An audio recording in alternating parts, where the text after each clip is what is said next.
सबसे पहला नियम एकादशी व्रत का सबसे पहला नियम है कि आप जिस दिन व्रत करो उसके एक दिन पहले भक्ति का संचार इस हृदय में करो। भक्ति का संचार इस हृदय में कर लीजिए। जिस दिन आप व्रत करो, जैसे एकादशी का व्रत कर रहे हो तो दशमी के दिन शाम का समय जब आवे, रात्रि जब होने लगे, शाम का समय आवे और रात्रि का आप जब भोजन ग्रहण करो तो उस भोजन में कोई ऐसा पदार्थ ग्रहण मत करिए जिस पदार्थ के कारण आपकी एकादशी बिगड़ जाए।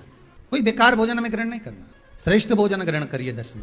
और एकादशी का दूसरा नियम बहुत ध्यान से सुनिएगा। जिस दिन आपकी एकादशी का व्रत हो उस दिन प्रयास करिएगा कि अपने हाथ से किसी भी वृक्ष की कोई पत्ती टूटे ना। एकादशी कौन है, कहां से प्रगटी है? माया नहीं, एकादशी है कौन, क्यों इसकी इतनी प्रधानता है, क्यों इसकी पुण्यता है? एकांत में रखा हुआ शिवलिंग, एकांत में रखे हुए शिव जी की पूजन तीन चीजें देती है। पहला, हमारी उम्र बढ़ाती है। दूसरा, बड़ी बीमारी शरीर में एकांत का शिवलिंग कभी नहीं आने देता। और तीसरा, हमारे जीवन में कभी वैभव की, सत्ता की और लक्ष्मी की कमी नहीं आने देता। ये एकांतेश्वर। ऐसा क्या है एकादशी में जो इसकी पुण्यता मानी जाए? कौन है ये? जो भगवान नारायण तक एकादशी का व्रत करते हैं। सुभद्रा जी को भगवान जगन्नाथ ने, जगदीश ने एकादशी का व्रत कराया था। बद्रीनारायण भगवान को माता लक्ष्मी ने एकादशी का व्रत कराया। नारायण एकादशी व्रत की माता। एकादशी है कौन? तो कहा जिसको व्रत करने पर भगवान नारायण भी जिसका व्रत करते हो, भगवान माता लक्ष्मी जिसका व्रत करती हो, वो एकादशी है कौन? तो शास्त्र वर्णन करता है महाराज। स्कंद पुराण का सुंदर चातुर्मास्य खंड के अंतर्गत वर्णन आया है महाराज। एक बार भगवान विष्णु आनंद में विराजमान थे। पद्मावती और माता लक्ष्मी दोनों उनके पास में विराजी हुई थी। दोनों बैठी, भगवान लक्ष्मी और पद्मावती दोनों बैठी, एक सिर के पास, एक चरण के पास। कुछ समय बाद वहीं पर ब्रह्मदेव का आगमन और ब्रह्मा जी आगमन पाकर भगवान नारायण पद्मावती से लगकर उठे और उठकर लक्ष्मी की ओर झुके। झुकने पर इन तीनों के समागम से भगवान नारायण के हृदय चित्त से एक कन्या प्रकट हो गई। उस कन्या का नाम एक नाम था। अब 10 उसके गुण इतने प्रबल थे, वो 10 गुण उसके बड़े प्रबल थे कि वो एका जिसको निहारती थी उसको संपदावान बना, जिसको देख लेती थी उसके जीवन में वो आनंद की अनुभूतियां करा देती थी। एका जिस मार्ग से जाती थी उस मार्ग के द्वार खोल दे। एका का पुण्य, इतना पुण्य। पद्मावती और लक्ष्मी ने कहा महाराज ये बेटी आपके द्वारा निर्मित हुई है, इसका कन्यादान करना चाहिए। हमारे यहाँ हिंदू धर्म में रीति है, जिस दिन कन्यादान करा जाता है उस दिन व्रत रखा जाता है। अब आजकल रखते कि नहीं रखते हो मालूम नहीं, और कन्यादान करते समय व्रत रखा। एका का कन्यादान करना है। भगवान बोले कन्यादान करें, किसको दें? एका किसको दी? प्रदान किसको करी जाए? पुण्यता किसको दी जाए? भगवान नारायण ने उसी समय लक्ष्मी और पद्मा से पूछा, तुम बताओ। पद्मा लक्ष्मी दोनों एका से पूछी, एका बताओ इसका पुण्य, हम आपका हस्त कमल आपको प्रदान किसको करें, हम किसको दें? एका कहती है पिताजी। भगवान से कहती है नाथ कृपा करिएगा मेरे को, अगर प्रदान करना चाहती हो, अगर मुझे देना चाहते हो तो एक काम करो। यदि आप देना चाहते हो तो भगवान एक काम, माता ने कहा कि पिताजी अगर कुछ देना चाहते हो तो ऐसी कृपा करो, संसार के मनुष्य अगर मृत्यु लोक में आकर के अंदर 2 एकादशी का भी पुण्य भाग अगर ग्रहण करते हैं तो ये एका उनकी होती है और वैकुंठ का राह खोल देती। इनके जाने से पहले अगर मैं प्रवेश करती हुई जाऊंगी और इनके मार्ग को सुलभ बनाती हुई जाऊंगी। वो एका 10 गुण के कारण एका व्रत का सबसे पहला नियम, एकादशी व्रत का सबसे पहला नियम है कि आप जिस दिन व्रत करो उसके एक दिन पहले भक्ति का संचार इस हृदय में करो। भक्ति का संचार इस हृदय में कर लीजिए। जिस दिन आप व्रत करो, जैसे एकादशी का व्रत कर रहे हो तो दशमी के दिन शाम का समय जब आवे, रात्रि जब होने लगे, शाम का समय आवे और रात्रि का आप जब भोजन ग्रहण करो तो उस भोजन में कोई ऐसा पदार्थ ग्रहण मत करिए जिस पदार्थ के कारण आपकी एकादशी बिगड़। एकादशी का दूसरा नियम बहुत ध्यान से सुनिएगा। जिस दिन आपकी एकादशी का व्रत हो उस दिन प्रयास करिएगा कि अपने हाथ से किसी भी वृक्ष की कोई पत्ती टूट, अपने हाथ से किसी भी वृक्ष की, पौधे की, किसी भी वृक्ष की पत्ती अपने हाथ से ना टूटे। बहुत ध्यान दीजिएगा महाराज। एकादशी का ये दूसरा नियम है कि अपने हाथ से किसी पौधे की, किसी वृक्ष की, किसी डाली की कोई पत्ती ना टूटे, इसका प्रयास करिए।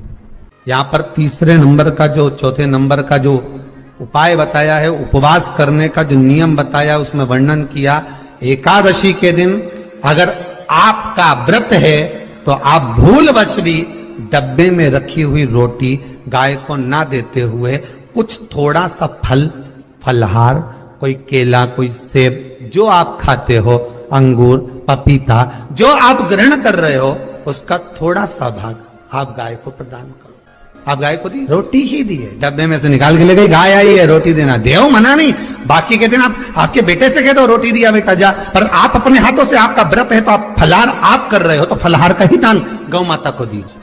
पांचवा वर्णन किया चतुर्थ भाव में, बन सके जितना एकादशी के दिन भगवान का ओम नमो भगवते वासुदेवाय का जाप करे, या अपने गुरु मंत्र का स्मरण करे, या जो मंत्र आपके हृदय में समाहित हो, श्री शिवाय नमस्तुभ्यम, ओम नमः शिवाय, राम कृष्ण शिव, जो मन पड़े उसका भजन करे, पर दिल से करे। जितनी देर करते बने उतना। माला पकड़ने की भी जरूरत नहीं कि माला पकड़ के बैठता हूं तो घटकी जिब्या से जप लो नहीं जी, वही उतना में ही पूरा हो जाए, वही बहुत। महाराज पांचवा नियम कहा, जिस दिन आपका व्रत रहे किसी निंदक से बात ना। निंदक जानते हो, भाई दूज के दिन, दिवाली की जो भाई दूज होती है, होली दिवाली की जो दूज होती है, उनमें ऐसा गोबर का भाई दूज बनाते हैं और पास में चुगलखोर भी, चुगलखोर के ऊपर ऐसा भाटा धर देते। अब तुम्हारे उधर रखे कि नहीं रखे हमें नहीं मालूम रहे हो, जितने आस्था पे सुन रहे हो, पर हमारे इधर तो ऐसा रहता है, गोबर का भाई बहन बनाए और उसकी पूजन करे, उसके पास में गोबर का चुगल चोर भी बनाया, उसके ऊपर बाटा। कथा वर्णन कर रही है, निंदक से बात ना करे। मान लो किसी ने आकर आपको निंदा कर भी दी तो तुरंत सूर्य नारायण भगवान का दर्शन करें और 3 बार उनका दर्शन कर कर नेत्र बंद करें, तब जाकर वो निंदा जो अंदर गई है, अंदर पवित्रता प्रदान करेगी, तब जाकर एकादशी का व्रत लगेगा। पहले तो प्रयास करो, अगर जो निंदा करने आता है ना तो उसको उस दिन एकादशी वाले दिन दरवाजे पे लिख दो कि चुगल चोर। फिर कहा जीव की हत्या ना करे, अगला नियम है, अपने द्वारा जीव की हत्या ना हो, प्रयास करना, किसी को कष्ट ना हो। 18 नियम में से एक नियम और, प्रयास करिएगा एकादशी जब भी करें तो द्वादशी से जुड़ी हुई करें, 10वीं से जुड़ी हुई एकादशी कम करें।